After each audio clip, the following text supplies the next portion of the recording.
A few pre-Turkey thoughts. Great to be going back to Turkey. The track has been acclaimed by many as Hermann Tilke's masterpiece. I still think Sepang takes #1 status in the Tilke library, but I think Istanbul is probably a very close second for a number of reasons. Obviously turn 8, the triple apex left-hander, which is also has a sort of blind approach. You go uphill, and then it's downhill exit as well, shortish straight down to a tighter left. You can see on the map here I've got the 3 arrows of the 3 apices. I think that's the plural of apex, and it's a great corner. I've been there, watched there for several Turkish Grand Prix in the past. My main thought about that is that Lewis could never really get through turn 8 consistently without destroying the tyres. He was just basically too quick for the corner, and no matter what he did, there was too much energy going through the tyres for too long, and so that he kind of had to back away come race day just to get the tyres to last. And I think that's what we're going to see probably this weekend. I think that is going to be really tough for Pirelli. They are taking the hardest of their range to Turkey, completely understandably and correctly, but I think there will be a lot of energy going through the tyres at that point. That's one thing. Secondly, Felipe Massa was always really good at Turkey. I say that in the context of his Ferrari time, and he usually had it over Michael there. And the main reason for that was that he sussed out quite early that the key to the lap in Turkey is to be really, really good and neat in the third sector. That's the sector I've highlighted there in green. It's preceded by a very quick right-hand kink, which will be flat, but it's an interesting bit of road. It's another reason I love Turkey, because it's one of those places where obviously you need all the road to get through there, that kink, and you come out on the left side of the track, but you've got to get over to the right for the approaching complex of sector 3, the tight complex.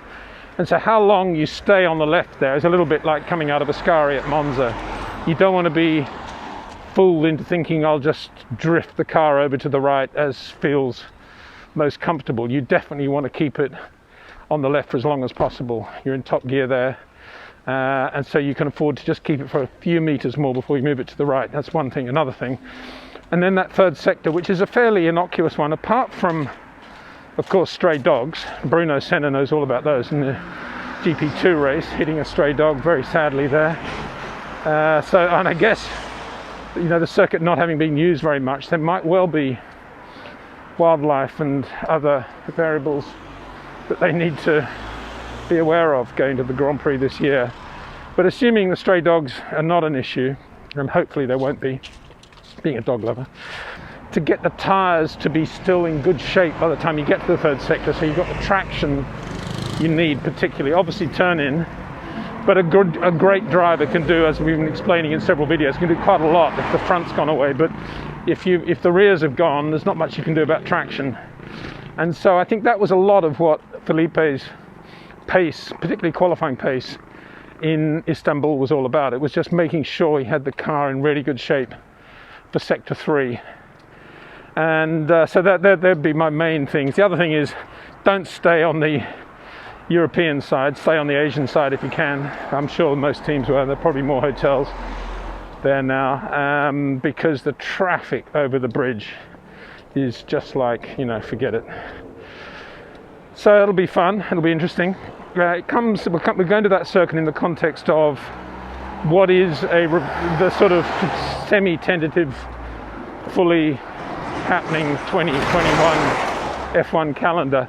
The two things there that strike me: one, no Vietnamese Grand Prix, I think that's very sad, because I think of all the countries in Asia now that probably best placed to take on the mantle of the Formula One race, it is Vietnam. It's a really fast-moving economy and country, and lots going on there. But it's the usual old story. You know, the mayor who got behind the race and got it privately funded, then got arrested for whatever, and as a result, the whole thing's basically collapsed. My contacts there tell me that there's now potentially $100 million or euro, whatever it is, lawsuit based on the commitments that Formula One made to Vietnam. That $100 million owed to Liberty, that is. So I think you can safely say there probably won't be a Vietnamese Grand Prix on the calendar in the medium term, with all that going on. Shame. And it's interesting to know that Eddie Baker was involved in trying to get that race onto the calendar. Eddie Baker, one of the great Bernie Ecclestone team members, instrumental in the early days of digital television, but before that even was, of course, a very, very good Brabham mechanic, one of the very good mechanics at Brabham, and one of the many. And he obviously put a lot of effort in. And it's kind of ironic, I think, that at a time when Liberty are going through the dramas of a race suddenly being cancelled like this because of something like, you know, a mayor is in legal trouble and all the things that we're fairly used to in Formula One, but they're experiencing it really for the first time. Simultaneously, they seem to be reluctant to race or to confirm the race in Interlagos next year because they don't want to deal with Bernie. Well, you know, there's a certain irony there, isn't there? And I think ultimately this would be, if I was a politician and I was involved, I would thought this would be a very good moment to be going to Bernie to get that Brazilian Grand Prix on the calendar and sort of go back to his way of operating in making sure these races happen and don't get cancelled sort of, you know, well into their so-called life. And then the other thing that I think I love about the calendar for next year is the date change for the Dutch Grand Prix. September, I think that's going to be a total Max Verstappen Zandvoort beach fest. It's going to be absolutely superb. Really looking forward to that. My only regret, of course, is that the Zandvoort circuit isn't the one we knew and loved from the previous Formula One days, with a much longer straight and some really nice quick corners around the back, and that's gone away, and I fear it's going to be really difficult to overtake and quite Mickey Mouse on the new layout for Formula One cars, that is. Great, well, not even for Formula 3. I mean, it's difficult for Formula 3, let alone Formula 1. But putting that to one side, I think as an event, the Dutch Grand Prix next September is, well, you know, book your tickets now, I'd say. There's an interesting launch this week of a new Formula 1 merchandising opportunity. Perfume, Formula 1 perfume. Don't know why nobody's done it before, really. It's quite a logical thing if you think about it, because I think the aromas of racing and Formula 1 cars are fairly much in our consciousness, are they not? So here, this is the packaging, absolutely superb packaging. I think this perfume, and it's supposedly male and female, unisex, I think this is worth it just from the packaging alone and the thought that's gone into the bottle and the casing. But there's also some interesting names to fragrances, and I'm sure a lot of you will like these. You can only buy it at the moment at f1.com. But full marks for the presentation and the way they've done it, I think. Very, very good. Having said that, I think there's still an opportunity for more, because I was hoping when I heard about this that we would be talking a Castrol R flavoured scent, that being synonymous with great racing engines. That isn't there. And I'm trying to think of the other scents that I used to love. I mean, as a kid, bear with me here, as a kid, the second race I ever went to was at Catalina Park in Katoomba in Australia in the Blue Mountains. Lovely little circuit. I was just a kid, and my dad took me camping there. It was Easter, so it was a little bit cold and there was mist. And we camped right by the track, as you could. And I remember waking up that morning, it must have been Saturday morning, no, it's probably race day. It would have been race day. And to the smell in this camp area of bacon and eggs, obviously, But there was also the aroma. We were very near the track, and I remember there was a Lotus 23. I think it was Sid Howard's Lotus 23, blue, beautiful Lotus 23, being warmed up. We're talking 7 in the morning, that lovely twin cam. And the smell of the Castrol mixed with the bacon and egg, to me, is a fragrance that should be bottled. The other one synonymous more with Australian sport, but nonetheless goes with the Tasman series, as I used to know it at Warwick Farm in February, which is the smell of grass in heat. Sorry, let me rephrase that. In very hot weather, the smell of grass mixed with slightly stale beer and fish and chips. And it reminds me of the paddock at Warwick Farm, and it reminds me of the Sydney Cricket Ground as well, on a very hot day in Australia's summer. So bottle those two, please. That would be great. My other thoughts about perfume are they've actually been quite important to drivers over the years. And I was thinking, I remember one of the first things Stirling Moss told me when I got to know him as a friend, as well as, well, what he was, fabulous person and race driver. But he said, but you know, Aqua de Selva, old boy, it's the only aftershave I have, drives the girls mad. I've always been using it, Aqua de Selva. So of course, the first time I went to Barcelona, I bought some Aqua de Selva. Didn't have that result that Stirling was speaking of, sadly, but nonetheless, whenever I smell Aqua de Selva, I always think of Stirling, because he did use it religiously.